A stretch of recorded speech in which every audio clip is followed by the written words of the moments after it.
Yesterday morning, my ex-husband's family had security go through my bags on their front lawn, checking if I'd stolen their silverware while 20 neighbors filmed with their phones. They dumped out my daughter's baby photos, her first shoes, our family memories, all while announcing I was the help who couldn't be trusted. What they didn't know was that I had $450 million sitting in my bank account, watching them reveal exactly who they really were. My name is Willa Jackson. I'm 35 years old, and for 3 years I let the Harrison family treat me like dirt while I scrubbed toilets as a janitor, all while hiding the biggest lottery win in Seattle's history. What happened when they finally pushed me too far will show you why money doesn't change people. It just reveals who they've always been. If you're watching this, please subscribe and let me know where you are watching from. The Harrison family owned 15 boutique hotels across the Pacific Northwest, with a combined net worth of $50 million.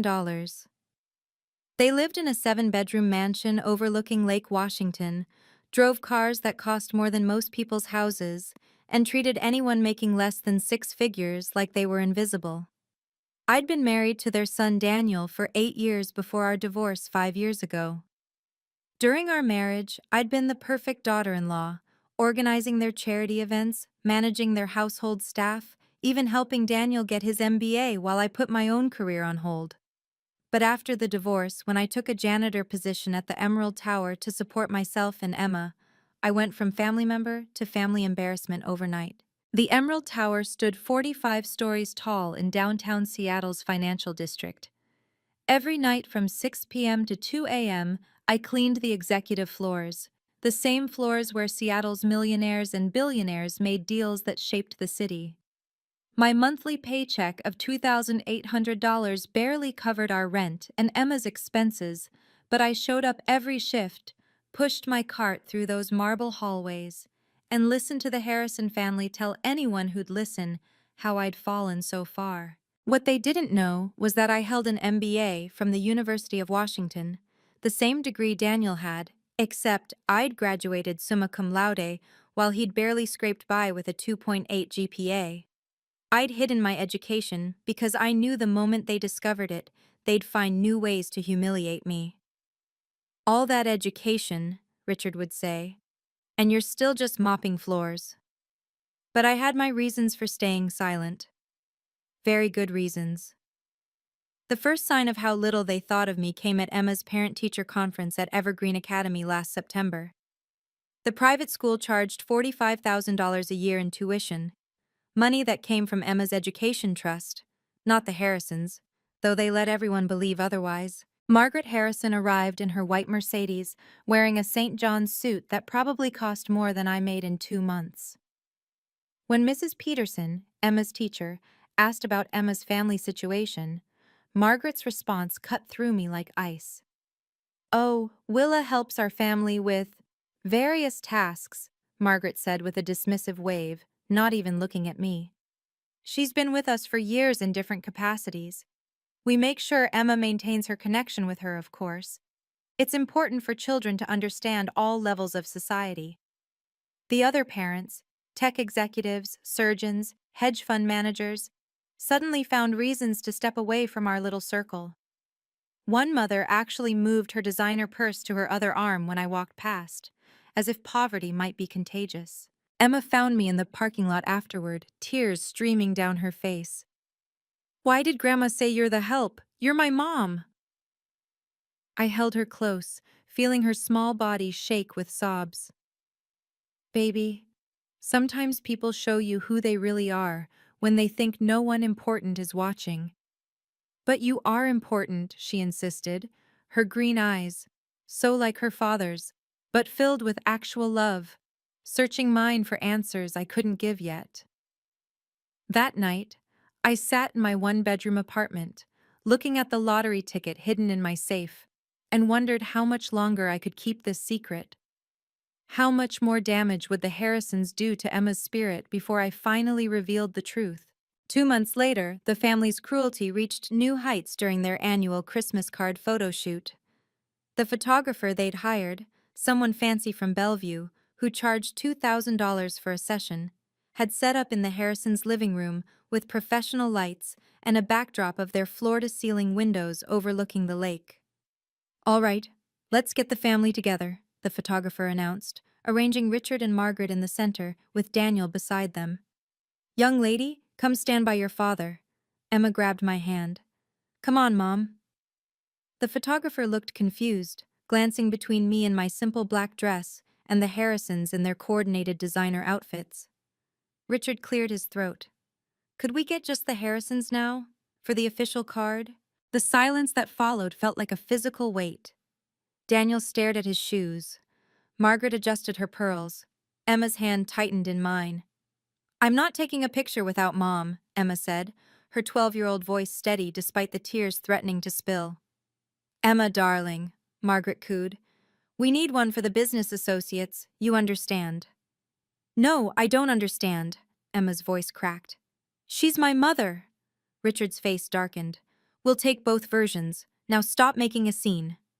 So they did. One version with me standing awkwardly at the edge, looking like the hired help who'd accidentally wandered into frame. Another with just the real Harrisons, the ones who mattered.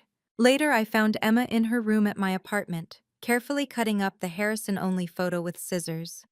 "I kept the one with you," she said, showing me the version she'd hidden in her backpack. "That's my real family." If only she knew how soon that truth would explode into the open. 3 years ago, on March 7th, 2021, I'd stopped at the 7-Eleven on Pine Street after my shift. The Mega Millions jackpot had climbed to $750 million, and something made me buy a ticket. Maybe it was exhaustion, maybe it was desperation, or maybe it was fate. I chose the numbers carefully. 07 for the month Emma was born, 14 for the date, 21 for the year she'd entered my life, 35 for my age, 42 for apartment, 42 where we lived, and Megaball 11, Emma's favorite number. 2 days later, alone in my apartment at 3 a.m., I checked the numbers on my phone, then checked them again. And again. My hands shook so violently I dropped the phone twice. The numbers matched. All of them. After federal taxes, I'd receive $450 million. My first instinct was to call someone, anyone, but then I stopped. I thought about the Harrisons, how they'd suddenly want to be my best friends, how they'd use Emma to get close to the money, how every relationship I had would become poisoned by those 9 digits. So I made a different choice. I claimed the prize through a trust, keeping my name hidden from public records. I hired Catherine Moore, one of Seattle's top estate attorneys, and established the WJ Foundation with an initial funding of $100 million. The rest went into conservative investments and trusts.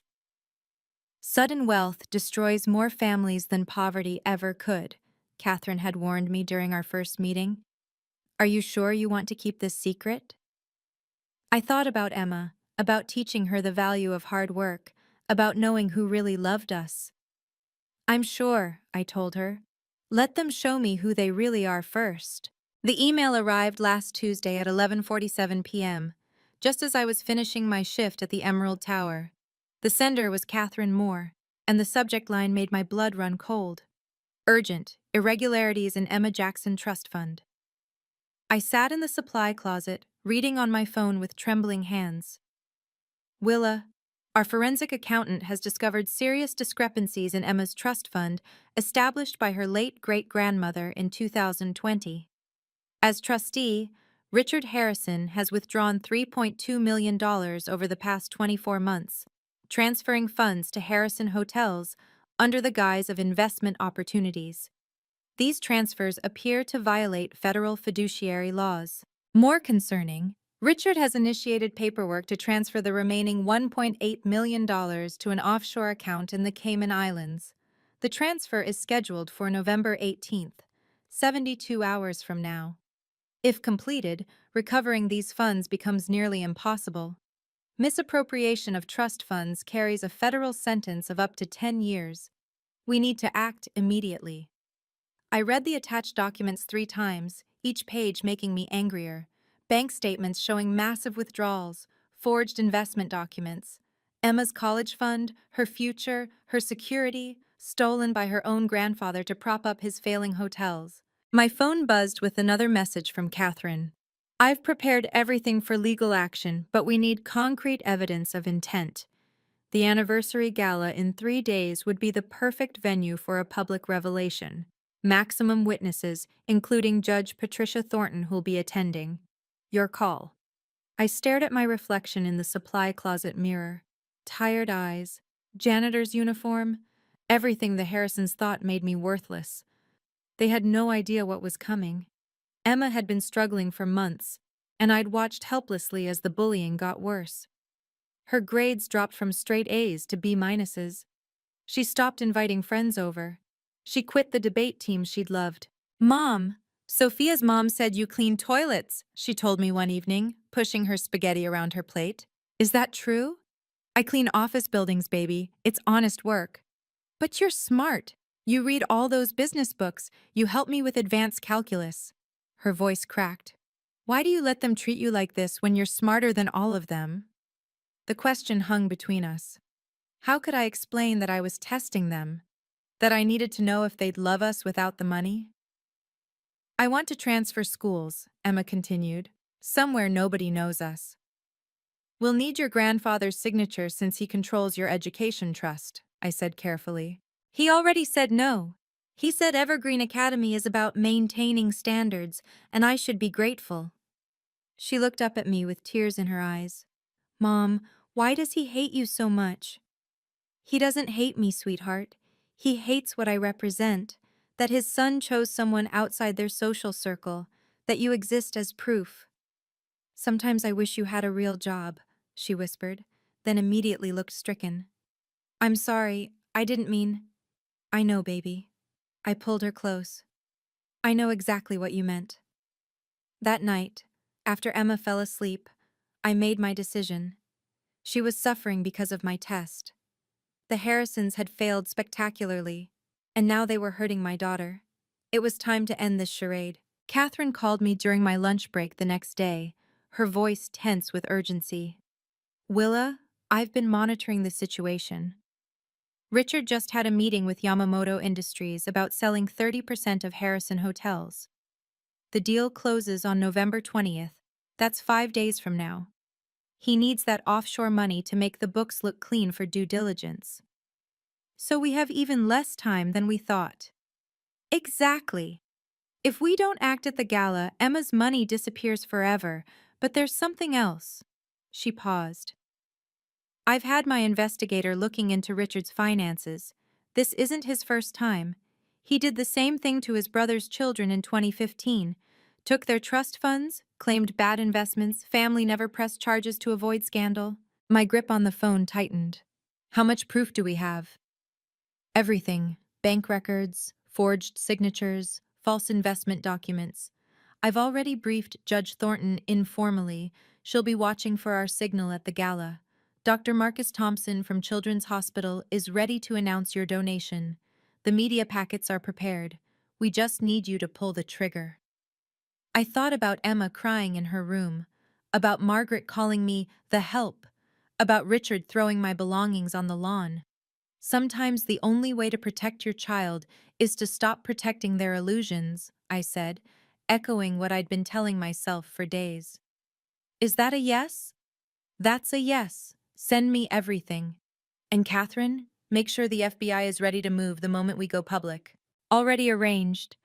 Willa, are you sure you're ready for this? Once we start, there's no going back. I looked at my janitor's uniform hanging in my locker. I've been ready for 3 years. Have you ever had to choose between keeping the peace and protecting your child? The decision I made next would change everything for Emma and me. If you're finding value in this story, please hit that subscribe button and ring the notification bell. Your support helps me share these important stories about standing up for what's right. Let's continue. Richard called an emergency family meeting at the Harrison Grand Hotel the morning of November 13th. The email came at 6 a.m. Mandatory, Conference Room A, regarding the gala. I arrived to find the entire family assembled, Richard at the head of the table like a king holding court, Margaret beside him, Daniel looking uncomfortable in the corner. I'll make this brief, Richard announced, not even offering me a seat. The anniversary gala is in 2 days. We're expecting 500 guests, including the mayor, the Yamamoto delegation, and every major business leader in Seattle. This event will determine the future of Harrison Hotels. He turned to me with cold eyes. You are not to attend. I'm Emma's mother. She's giving a speech about family legacy. Your profession embarrasses the family, he said flatly. A janitor at the head table would cost us the $200 million deal with Yamamoto. They value presentation and status above all else. Emma needs me there, I said quietly.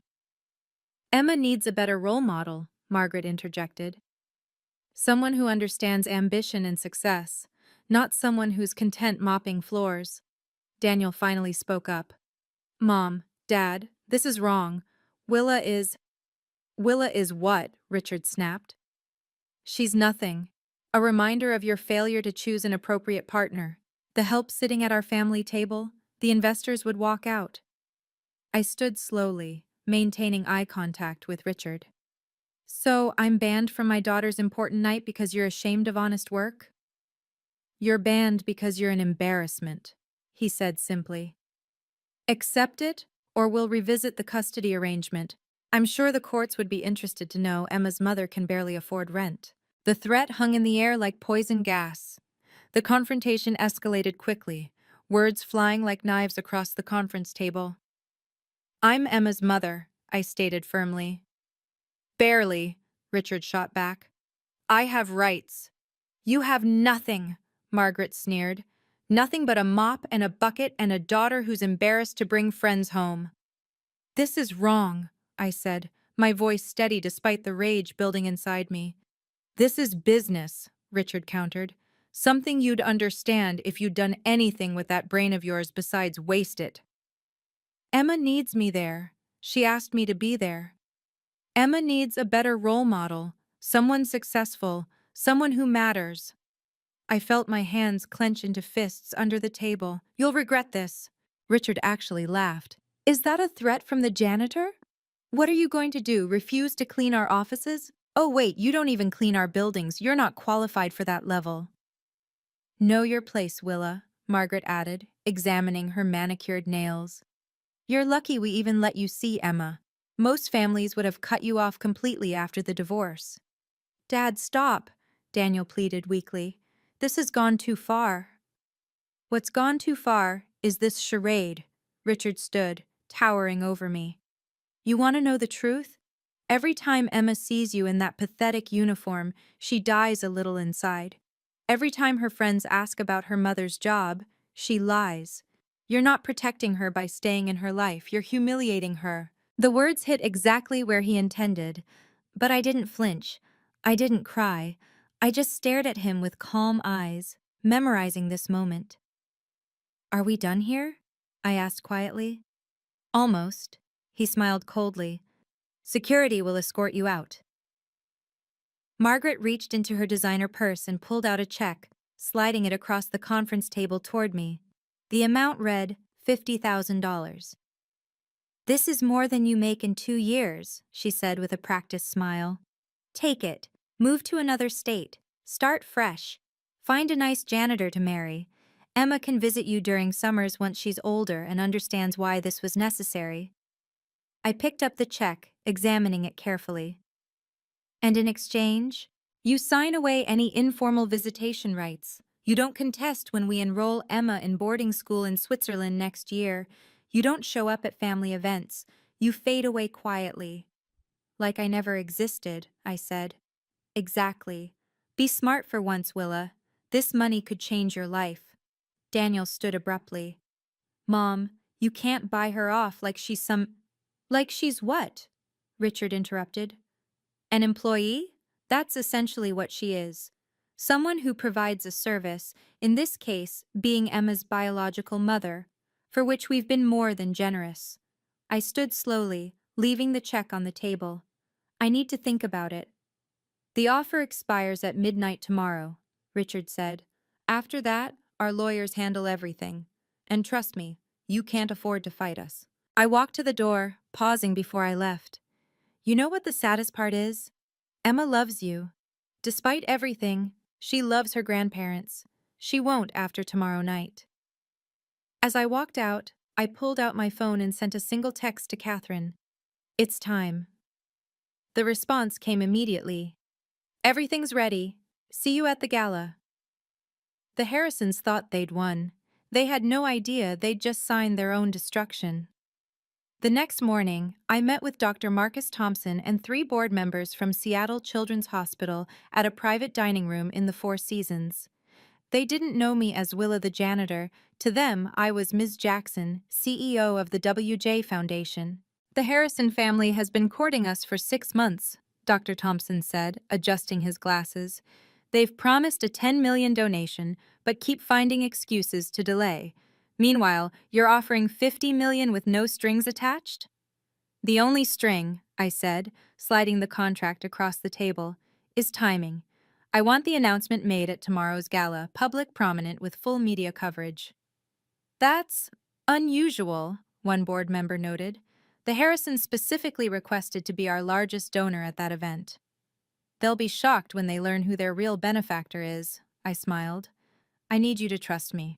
This donation is real, the money is already in escrow, and tomorrow night Seattle Children's Hospital gets the largest single donation in its history. Dr. Thompson reviewed the papers, his eyes widening. Everything's in order. The funds are verified. Ms. Jackson, I don't understand. Why maintain such secrecy until tomorrow? Because sometimes the best way to help children is to show them that true power doesn't come from inherited wealth or family names. It comes from choosing to do good when no one's watching.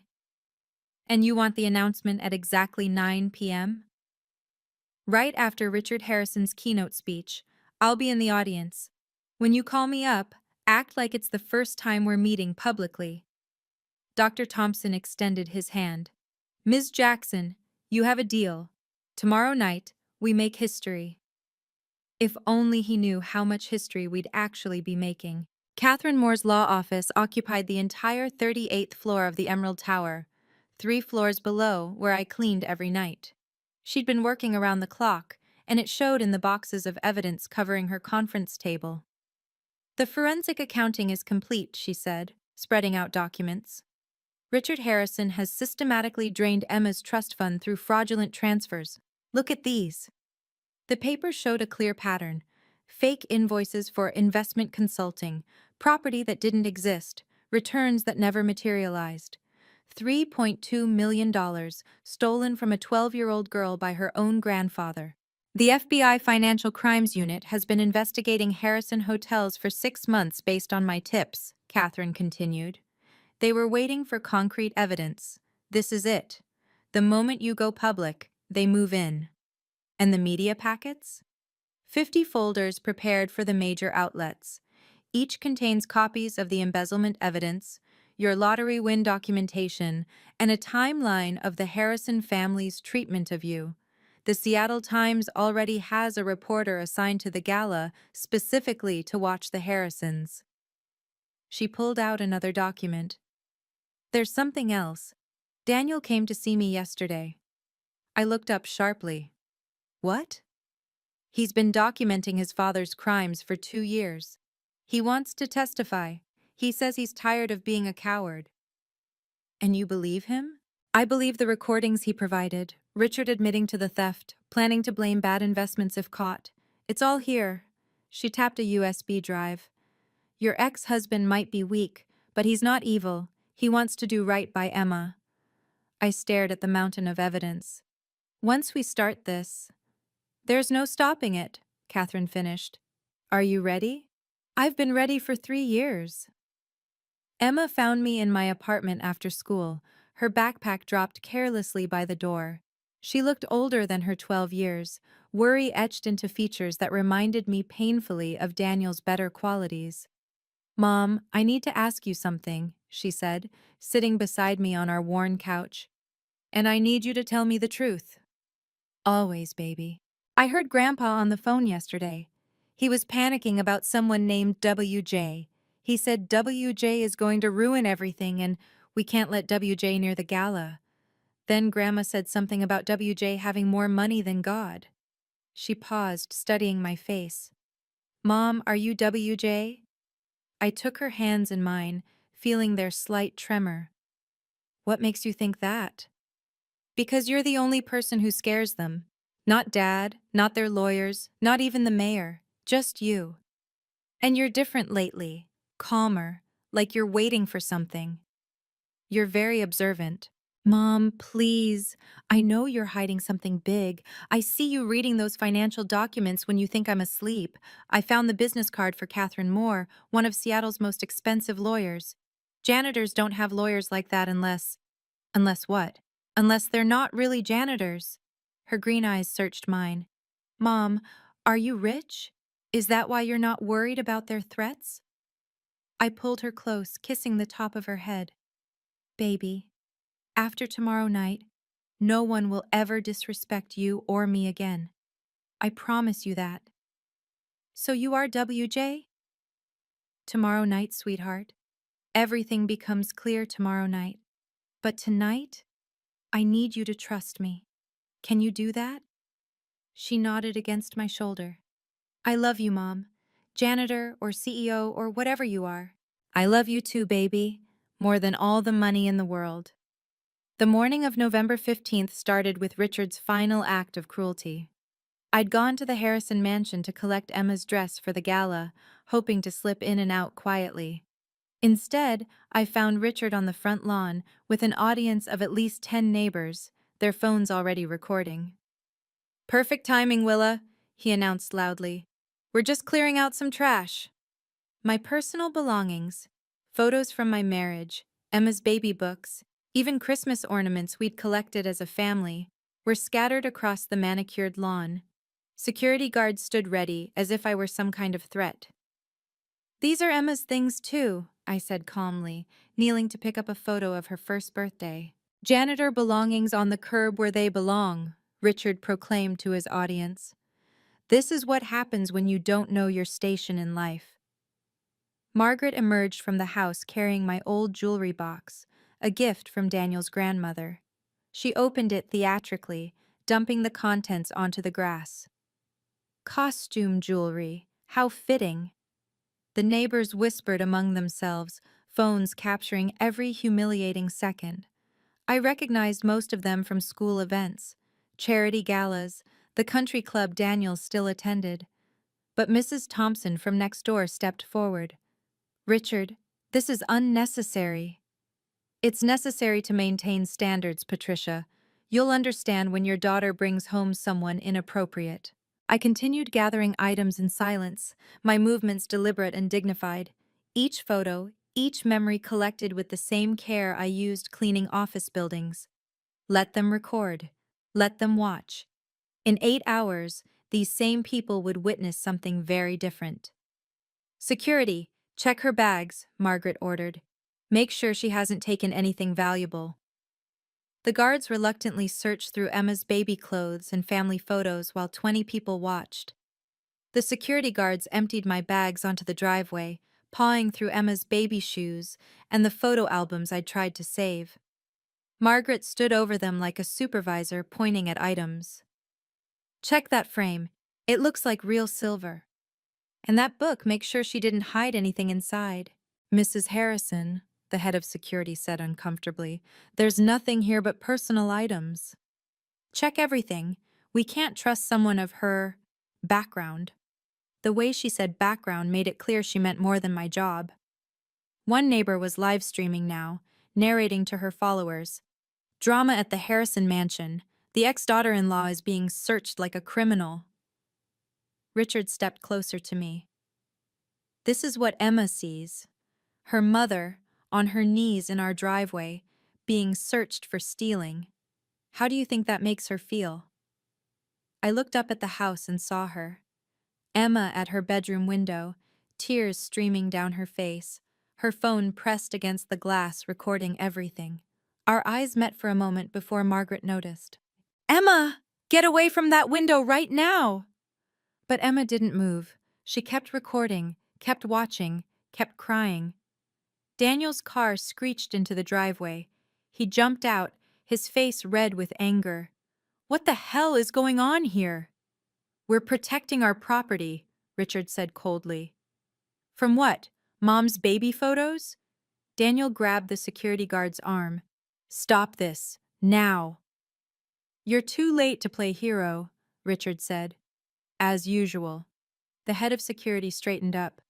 "There's nothing inappropriate here, Mr. Harrison, just family items." "Then she can take her trash and leave," Richard announced. "And don't come back. Ever." The crowd dispersed slowly, their phones full of footage that would soon go viral for reasons none of them expected. As I loaded the scattered belongings into my car, Emma's text arrived. "I hate them." I typed back carefully. "Tomorrow, my love." Daniel helped me carry the last box, his hands shaking with suppressed rage. "Willa, I'm sorry. I'm so sorry. I should have stopped this years ago."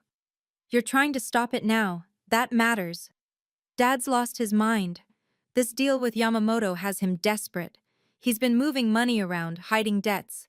The hotel chain is in trouble, and he's using Emma's money to cover it up." I paused, studying his face. "You know about the trust fund?" "I've known for 6 months. I've been documenting everything, recording conversations. I went to a lawyer, Catherine Moore. She said you're her client too.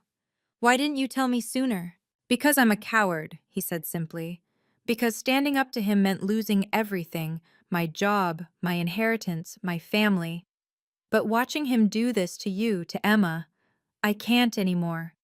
Emma appeared at the front door, Margaret gripping her shoulder. "Say goodbye to your mother, Emma. After tonight's gala, you'll be too busy with your new life to see her much." Emma broke free and ran to me, throwing her arms around my waist. "Mom, please don't leave me here." "Baby, listen to me," I whispered in her ear. "Tonight at the gala, everything changes. When you see me, don't be surprised. Just trust me." "Dad, you've gone too far," Daniel shouted at Richard. "This is Emma's mother." "And after tonight, that won't matter anymore," Richard replied coldly. "Get in the house, Emma, now." As I drove away, I saw Mrs. Thompson in my rearview mirror, shaking her head at Richard. She'd be at the gala tonight, too. They all would be. Richard's final ultimatum came via Margaret, who stood on their marble steps like a queen addressing a peasant. The neighbors might have dispersed, but their security cameras were still recording. "You are permanently banned from this property," she announced. "Richard is filing a restraining order first thing Monday morning. After tomorrow's gala, which you will not attend, Emma begins her new life." "What new life?" I asked, though I already knew. "La Rosie in Switzerland, the finest boarding school in the world. She'll spend holidays with us, summers in our Hamptons house, away from your toxic influence." "You can't just send her away. I have joint custody." Richard emerged from the house, his phone in hand. "Your custody agreement states Emma must maintain her current standard of education and living. Can you afford $45,000 a year for Evergreen? Can you afford any private school? No? Then the court will side with us." "She needs her mother." "She needs a future," he countered, "not a cautionary tale about wasted potential." "Enjoy your last night of thinking you matter, Willa. After tomorrow, Emma will be surrounded by the right people, successful people, people who can actually give her opportunities." I looked him straight in the eye and smiled, a small, knowing smile that made him step back. "Enjoy your last night of thinking you've won, Richard." "Is that supposed to be a threat?" "No," I said, getting into my 10-year-old Honda. "It's a promise." As I drove away, I saw him in my mirror, standing on his perfect lawn in front of his perfect mansion, secure in his perfect arrogance. He had no idea that in less than 5 hours, his perfect world would come crashing down at the very event meant to celebrate his success. The countdown had begun. The Harrison family thought they had destroyed me completely. They had no idea that in less than 24 hours, their entire world would crumble at their own anniversary gala. If you've ever dreamed of seeing karma catch up with bullies, you need to see what happens next. Please like this video if you're enjoying the story and comment below. Have you ever hidden your success from toxic family? November 15th, 8 p.m. The Harrison Grand downtown glowed like a jewel against Seattle's skyline. Valet attendants scrambled as a matte black Bugatti Chiron pulled up to the entrance, a $3 million statement on wheels that none of them had ever seen in person. I stepped out in a $30,000 Versace gown, custom-tailored in midnight blue with subtle gold threading that caught the light with every movement. The valet's hand trembled as I handed him the keys. "Be careful with her," I said. "She's temperamental."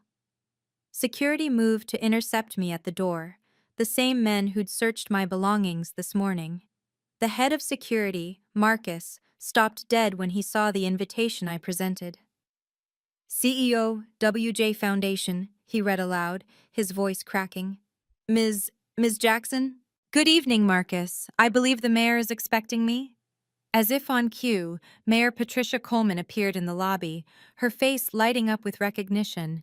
"Willa, I've been hoping to meet you properly. Your foundation's work with the homeless initiative has been extraordinary." The security team parted like the Red Sea. Marcus actually bowed slightly, his face pale with recognition of his morning's actions. "Shall we go in?" the mayor asked, linking her arm through mine. "Richard Harrison has no idea what an honor it is to have you here. That man always was too focused on old money to recognize new power." As we walked toward the ballroom, I heard Marcus frantically whispering into his radio. "Code situation. The janitor. She's not. Just let her through. Let everything through."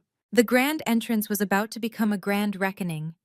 The ballroom doors opened to reveal 500 of Seattle's elite champagne glasses catching the light from massive crystal chandeliers. The orchestra was mid-waltz when the music suddenly stopped, the conductor's baton frozen in mid-air as he stared at the entrance. The silence rippled outward like a stone dropped in still water. Whispers rose and fell. "Who is that? Is that Versace? She came with the mayor?" At the head table, Richard and Margaret Harrison stood frozen like ice sculptures. Richard's champagne glass slipped from his hand, shattering on the marble floor. Margaret gripped the table for support, her perfectly composed face cracking like a mask. "Mom!" Emma broke free from her grandparents' table, her green dress flying behind her as she ran across the ballroom. She threw her arms around me, not caring that everyone was watching, not caring that her grandparents were gesturing frantically for her to return. "You look beautiful, Mom," she whispered against my shoulder, "like a queen." "Ladies and gentlemen," the mayor announced, her voice carrying across the stunned silence. "Please welcome one of Seattle's most generous philanthropists, Ms. Willa Jackson, of the WJ Foundation." The name hit the room like thunder. WJ Foundation, the mysterious organization that had donated millions to Seattle's hospitals, schools, and homeless programs. The foundation the Harrisons had been desperately courting for months. Daniel stood abruptly at his table, his face a mixture of shock and something that looked like pride. "Willa?" I walked through the ballroom with Emma's hand in mine, past the very people who'd avoided me at school functions, past the investors who'd laughed at Richard's jokes about his unfortunate ex-daughter-in-law, past 3 years of humiliation, and straight toward the head table. "Hello, Richard," I said pleasantly. "Lovely party." Dr. Marcus Thompson chose that moment to take the microphone, his timing impeccable. The screens around the ballroom lit up with the Seattle Children's Hospital logo. "Ladies and gentlemen, before we continue with tonight's celebration, I have an extraordinary announcement. This afternoon, Seattle Children's Hospital received the largest single donation in our institution's history." Gasps echoed through the ballroom. Richard straightened, a smug smile beginning to form. He'd been promising a $10 million donation all evening. $50 million, Dr. Thompson continued, and Richard's smile vanished. "This transformative gift will fund our new pediatric cancer wing, provide free treatment for thousands of uninsured children, and establish the Emma Jackson Center for Childhood Development." The Emma Jackson Center. My daughter's name on a building. Emma gasped beside me, her hand squeezing mine. "Please join me in thanking our incredible benefactor." Dr. Thompson raised his champagne glass toward me. Ms. Willa Jackson, CEO of the WJ Foundation, whose assets exceed $100 million in charitable giving. The giant screens displayed the signed contract, the check, and a photo of me with the hospital board from this morning. Margaret Harrison collapsed into her chair, requiring immediate medical attention from a guest who happened to be a doctor. I walked to the stage, each step measured and deliberate. The same woman they'd called the help yesterday. The same woman they'd searched for stealing this morning. The same woman they'd banned from their lives. "Thank you, Dr. Thompson," I said into the microphone, my voice steady and clear. "I've had the privilege of working as a janitor at the Emerald Tower for the past 3 years. It's honest work that I'm proud of. What many of you don't know is that 3 years ago, I won the Mega Millions lottery, $450 million after taxes." The room erupted. Phones appeared, recording everything. Several investors at the Yamamoto table were frantically texting, their eyes moving between me and Richard. I kept working because I wanted my daughter to understand the value of hard work, and perhaps, I looked directly at Richard, to see people's true character when they think you have nothing to offer them. I stood at the podium, 500 pairs of eyes fixed on me, the weight of 3 years of silence finally lifting from my shoulders. "Money doesn't change who you are," I continued, my voice carrying clearly through the hushed ballroom. "It reveals who you've always been. For 3 years, I've watched how people treat someone they consider beneath them. I've been called the help, been searched for stealing silverware, been banned from family photographs. On the screens, photos appeared, security footage from this morning's humiliation, screenshots from the neighborhood Facebook page mocking me, even the Christmas card showing both versions, with and without me. But I've also seen extraordinary kindness from unexpected places. My colleagues at the Emerald Tower who shared their lunches when they thought I couldn't afford my own. Teachers at Evergreen Academy who privately tutored Emma for free, thinking I couldn't pay. The neighbors who stood up for me despite social pressure. Mrs. Thompson from the Harrisons' neighborhood raised her glass toward me, tears in her eyes. I established the WJ Foundation to give back to this community, to support those who work hard but struggle to get ahead. Every dollar has gone to help real people with real needs, not to maintain appearances or buy social status, but to make actual change. Richard stood abruptly, his face purple with rage. "This is ridiculous. You can't possibly—" "Mr. Harrison," I interrupted calmly, "I believe you've been trying to contact WJ Foundation for months about a donation. My assistant has your 47 emails, 16 gift baskets, and 3 offers for board positions in exchange for funding. All rejected, of course." Nervous laughter rippled through the crowd. Several board members from Harrison Hotels shifted uncomfortably. "My daughter Emma has taught me what really matters," I continued, looking at my beautiful girl. "She loved me when I was married to her father, and she loved me just as much when I was cleaning offices. That's real wealth, being loved for who you are, not what you have." The Yamamoto investors were openly frowning at Richard now, whispering among themselves. The deal was crumbling before his eyes. Catherine Moore stepped onto the stage, her presence commanding immediate attention. In her hands were documents that would destroy the Harrison empire. "Ladies and gentlemen, I'm Catherine Moore, attorney for Ms. Jackson and Emma Jackson. What I'm about to reveal involves federal crimes that cannot go unaddressed." The screens changed to display bank statements, forensic accounting reports, and a timeline of theft. Richard tried to move toward the exit, but security, the same security who'd searched me this morning, blocked his path.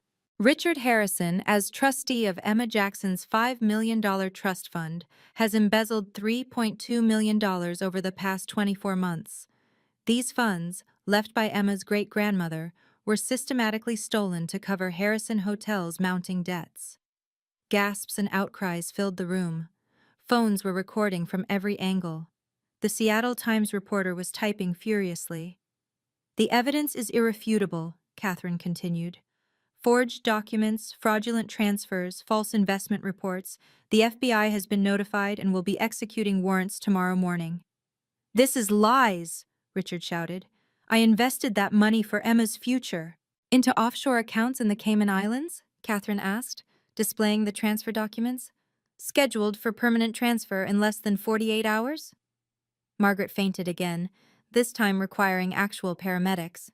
The Yamamoto delegation stood as one and walked out, their contempt evident. $200 million walked out with them. Mr. Harrison, Catherine announced, you have 24 hours to return the funds in full before federal charges are filed. Embezzlement, wire fraud, breach of fiduciary duty. You're looking at 10 to 15 years in federal prison. Daniel stood up at his table. I have recordings, Dad. 2 years of recordings. Every admission, every crime, I'm testifying. Richard's face went from purple to white. He looked around the room for allies and found none. The ballroom erupted into chaos. The Yamamoto investors were already at the door, their lead representative turning back to announce, Harrison Hotels can forget any partnership with Yamamoto Industries. We do not associate with criminals. Board members from Harrison Hotels surrounded Richard like sharks smelling blood. Emergency meeting now, shouted Patricia Blackwell, the lead independent director. Richard, your resignation, tonight, or we call the shareholders. Margaret, revived but hysterical, grabbed at my dress. Please, Willa, please, we didn't mean it. We're Emma's family. You threw my belongings on your lawn this morning, I said quietly. You called me trash. You tried to steal my daughter and her inheritance. The company will collapse, she wailed. 15 hotels, thousands of employees. The company will survive, Daniel said, stepping forward. Under new management. Ethical management. He looked at his father. I've already spoken to the board. They're prepared to name me interim CEO, conditional on full cooperation with authorities and immediate restitution of Emma's trust. You, Richard snarled at his son. You pathetic, weak. I'm the one who documented your crimes, Daniel said firmly. I'm the one with the recordings. I'm the one trying to save what's left of our family's reputation. 3 board members physically restrained Richard as he lunged toward Daniel. Security moved in, Marcus, who'd searched my bags this morning, now reading Richard his rights as a citizen's arrest for attempted assault. This is your fault, Richard screamed at me. You did this. No, I said calmly. You did this the moment you decided to steal from a 12-year-old child. I just made sure everyone knew about it. The Seattle Times photographer captured the moment perfectly. Richard Harrison, patriarch of an empire, being escorted out of his own gala in disgrace. My legal team moved with precision, serving papers before the guests could even process what they'd witnessed. Catherine's associates spread through the ballroom like a well-orchestrated dance. Mr. Harrison, Catherine announced, loud enough for everyone to hear. You're being served with multiple actions. Petition for immediate return of embezzled funds. Motion for full custody of Emma Jackson to her mother. Restraining order preventing you from coming within 500 feet of either Ms. Jackson or Emma. The court officer who'd been quietly waiting in the corner stepped forward with official documents. These orders are effective immediately, signed by Judge Patricia Thornton 1 hour ago. Judge Thornton herself stood from her table, her voice carrying judicial authority even at a social event. I reviewed the evidence this afternoon. It's overwhelming. Mr. Harrison, I suggest you get a very good lawyer. Additionally, Catherine continued, Harrison Hotel's accounts are frozen pending investigation. The only way to unfreeze them is immediate restitution of the stolen funds. Richard's lawyer, who'd been enjoying the free champagne, went pale. Richard, they can't just… They can and they did, Catherine cut him off. Federal jurisdiction, interstate wire fraud. The FBI will be at your offices at 9 a.m. tomorrow. Emma stood beside me, her head high. Grandpa, Grandma, you stole from me. You tried to send me away. You hurt my mom every single day for 3 years. Her young voice carried surprising strength. I choose to live with my mother. Forever. Margaret reached toward Emma with shaking hands. Sweetheart, we're your grandparents. No, Emma said firmly. Grandparents don't steal from children. Grandparents don't call their daughter-in-law the help. You're nothing to me now. The room absorbed this final blow in stunned silence. Emma walked to the microphone, her 12-year-old frame suddenly seeming taller, stronger. The room fell silent, everyone leaning in to hear what the child at the center of this storm would say. "My name is Emma Jackson," she began, her voice clear and steady. "My mother is Willa Jackson. She cleans offices at the Emerald Tower, and I'm proud of her." I felt tears prick my eyes as she continued. "For 3 years, I watched my grandparents treat her like she was nothing. They told me to be embarrassed. They told me she was a failure. They tried to make me ashamed of the woman who worked 16-hour days to make sure I had everything I needed." She looked directly at Richard and Margaret. "But my mom taught me real values. She taught me that money without kindness is worthless, that power without compassion is empty, that family isn't about blood or bank accounts, it's about who shows up for you every single day." The audience was captivated. Several people were openly crying. "I know now that my mom had millions of dollars. She could have quit her job, could have thrown money at every problem, could have destroyed my grandparents years ago. Instead, she kept working. She kept teaching me. She kept loving me exactly the same." Emma turned to me, tears streaming down her face. "Mom, you're the richest person here. Not in money, but in character. And I choose you. I will always choose you." She ran to me, and I caught her in my arms as the ballroom erupted in applause. Even some of the Harrison Hotel's board members were clapping, tears in their eyes. "I love you, baby," I whispered. "I know, Mom. I've always known." Within 2 hours, the story exploded across every platform. "Janitor Millionaire" began trending worldwide before we even left the gala. A guest's livestream of my reveal had 3 million views and climbing. The Seattle Times pushed out a breaking news alert. "Seattle janitors 400 Fenninum, secret rocks high society. Harrison empire crumbles." CNN picked it up within minutes, followed by Fox, NBC, and every major outlet. Twitter was on fire. "This is better than any movie," one viral tweet read, accompanied by a photo of Richard being escorted out. "Woman hides $450 million while scrubbing toilets just to expose toxic in-laws. Queen behavior." Harrison Hotel's stock price plummeted 40% in after-hours trading. Financial analysts were already predicting bankruptcy without the Yamamoto deal and with frozen assets. CNBC ran an emergency segment. "The Fall of Harrison Hotels, a family drama turned financial disaster." The footage from this morning's humiliation, me being searched on the lawn, was being played side by side with video of me in Versace at the gala. The contrast was devastating. "From trash to treasure, the ultimate revenge," read the New York Post headline. Richard's photos became instant memes. His shocked face when I was announced as WJ Foundation's CEO was already captioned 1,000 different ways. "When karma has your home address, that moment you realize you played yourself. Find someone who looks at you the way Richard Harrison looks at consequences." Local news stationed reporters outside the Harrison Mansion, the Emerald Tower, and Seattle Children's Hospital. Dr. Thompson gave interviews praising the donation and confirming that yes, the janitor who cleaned nearby offices was their largest benefactor ever. By midnight, the video had 50 million views across platforms.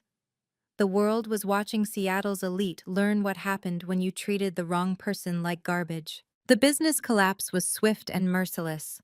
By Monday morning, 8 major hotel chains had announced they were terminating partnerships with Harrison Hotels, citing ethical concerns and reputational risk. 3 board members resigned immediately via email. Their messages leaked to the press within hours. "Cannot in good conscience continue association with criminal enterprise," wrote Patricia Blackwell. 2 more followed by lunch. The staff exodus began with Harrison Hotel's CFO, who walked out Sunday morning with 2 boxes and a resignation letter that simply said, "I refuse to cook books for crooks." By Tuesday, 17 key employees had quit, many citing Richard's treatment of workers and the toxic culture he'd created. Margaret was removed from every charity board she sat on. The Seattle Art Museum, Children's Foundation, and Symphony all issued identical statements. We cannot associate with individuals who steal from children.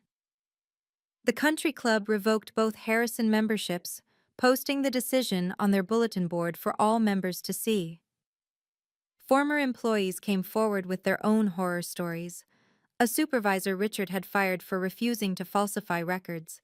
A janitor Margaret had accused of theft to avoid paying a Christmas bonus. The stories painted a pattern of abuse that went back decades. "The family that treated workers like dirt is now buried in it," tweeted a former Harrison Hotel's manager, alongside her own story of being belittled and underpaid. Even their neighbors distanced themselves.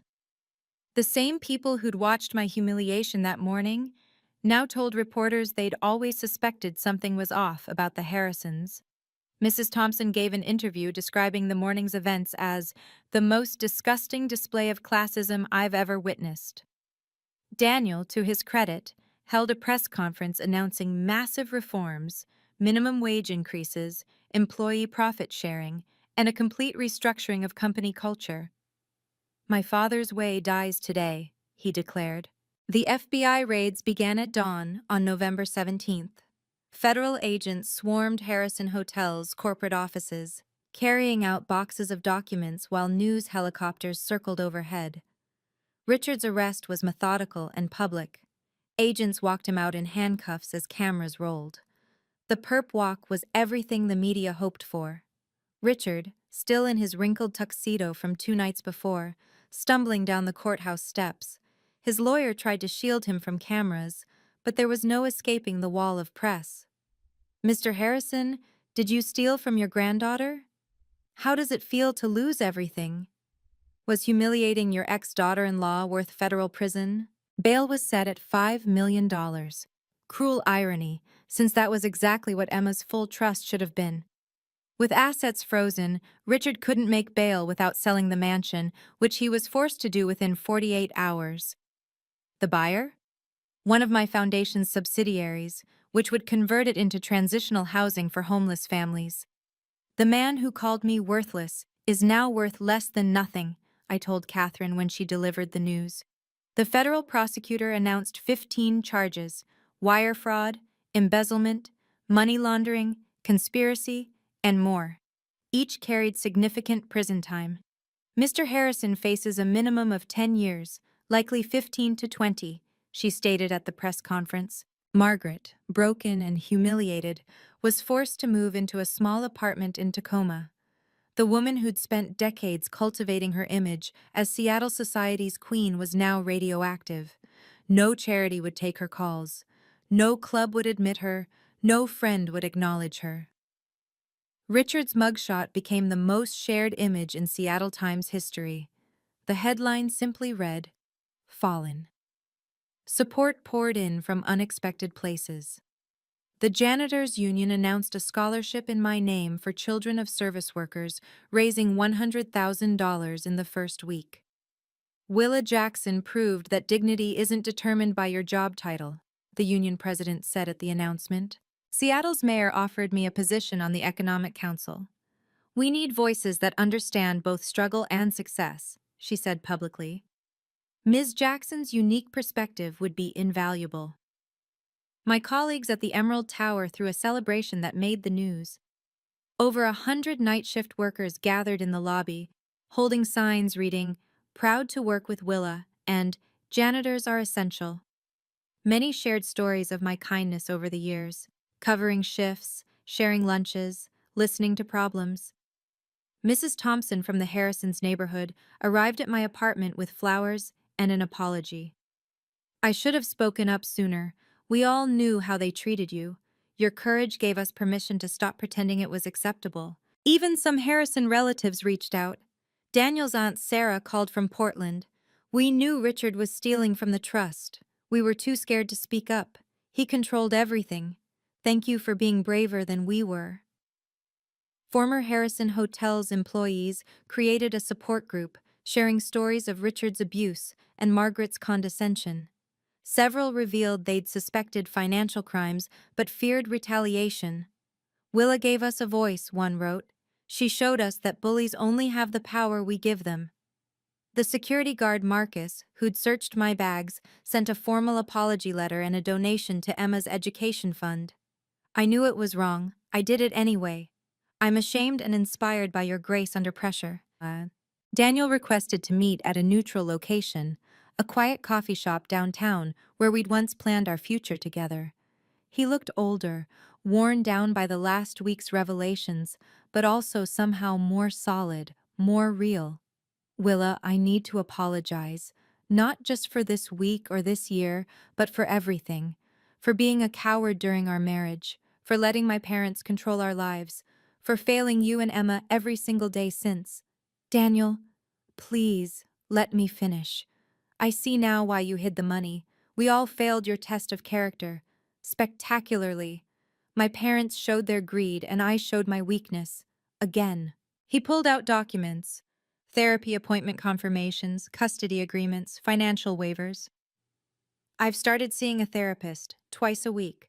I need to understand why I let them treat you that way, why I never stood up for my own family. That's a good start, I said carefully. I'm signing away any claim to your wealth. I don't want a penny.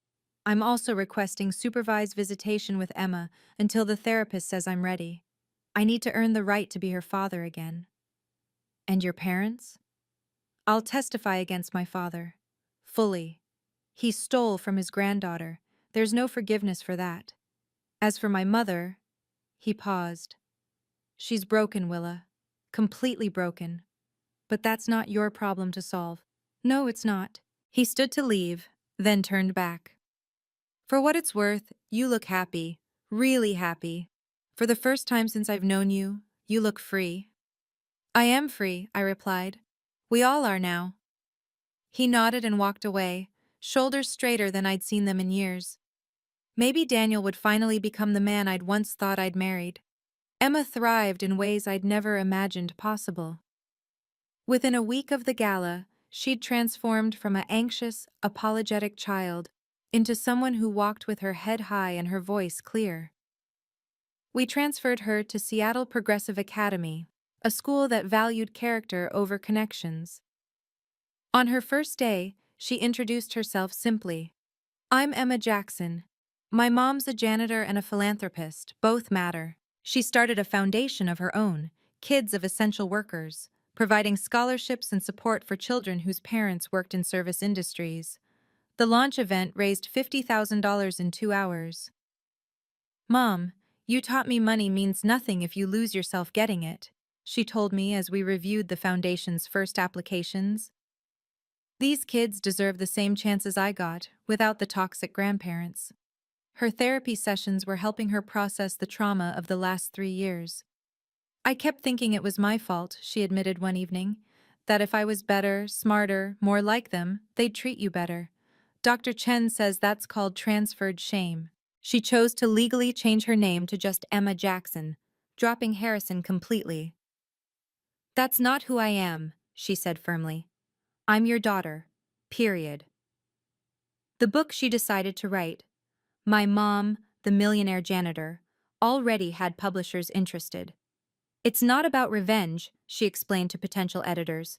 It's about seeing people for who they really are, not what they have. When asked at school about her grandparents, she had a practiced response. They made choices that removed them from my life. I wish them healing, but from a distance.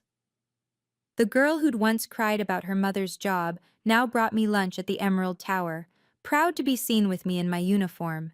The WJ Foundation expanded to $200 million in assets after I added another $100 million from my personal funds.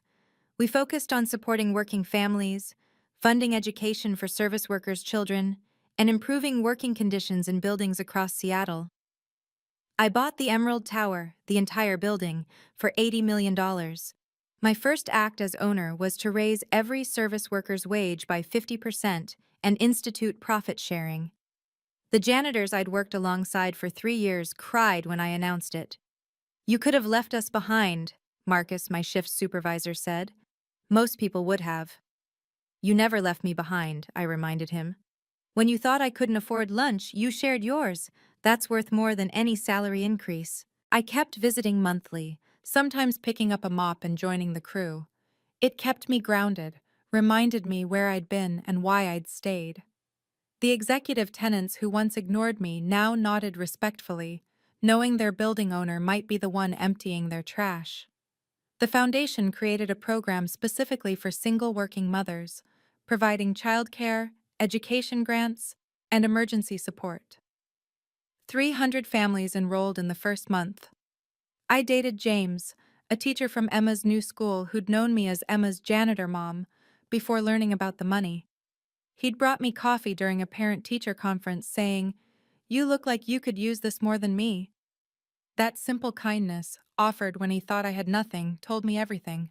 I kept my soul by keeping my secret, I told a reporter who asked why I'd hidden the money for so long. Now I keep my purpose by sharing my wealth. We were considering adopting siblings from foster care, children who, like Emma had been, needed someone to see their worth beyond circumstances. 1 year later, the landscape had completely changed. Richard sat in federal prison, serving 12 years after a plea deal. His letters to Emma went unanswered, returned to sender with "no longer at this address" stamped across them. Margaret lived in an assisted living facility in Tacoma, her mental health having deteriorated after losing everything. Daniel paid for her care but visited rarely, their relationship forever fractured by her choices. Daniel had rebuilt Harrison Hotels from the ground up, renaming it Emerald Hospitality and instituting worker-first policies that became a model for the industry. He saw Emma once a month, supervised visits that were slowly healing their relationship. "I'm learning to be the father she deserves," he told me during a handoff. "Thank you for not giving up on that possibility."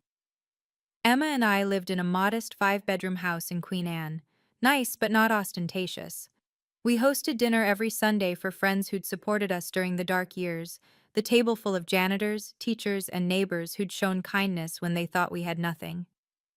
"Money amplifies character," I told Emma as we prepared for another Sunday dinner. "It doesn't create it." The boundaries we'd established held firm. No contact with Richard or Margaret, no obligation to forgive or forget, no guilt about protecting our peace. I learned that true wealth is the ability to walk away from those who only see your value in dollars, I wrote in my journal that night.